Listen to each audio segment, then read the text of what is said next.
Ndalo nikuulize kitu sichokijua. Samaki wanafanyaje mapenzi? Ngoja cha ujinga. Jamani, watu wa Mwanza. Mlimola. Mola duhu. Zaku kaya.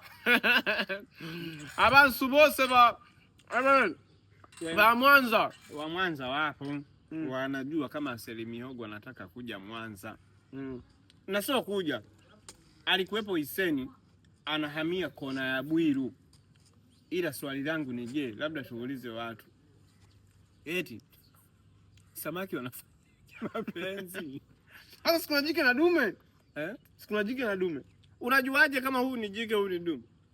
Sasa kujiuliza wanafanya mapenzi majini. Eti. Misha fundi kitandani. Kwa samaki anaitwa fundi majini. Bana watu wa Mwanza tarehe 21 mwezi wa 3. Seli Mihogo anahamishia ofisi yake kona Bwiru pale kutoka Iseni. Mlilalamika sana Iseni ni mbali, tunataka tusogezee mjini. Haya inakuja kona Bwiru. Ni kula samaki kujigalagaza. Kula samaki, kula wezavyo. Haijalishi samaki ni jike ni dume, tutakula sana. Tutakutana pale tarehe 21 mwezi wa 3 kwa ajili ya uzinduzi. Tubadilishane, nipe huyo wa jike, wa kike huyo. Umfanyeje? Shika dume, umlawiti wewe.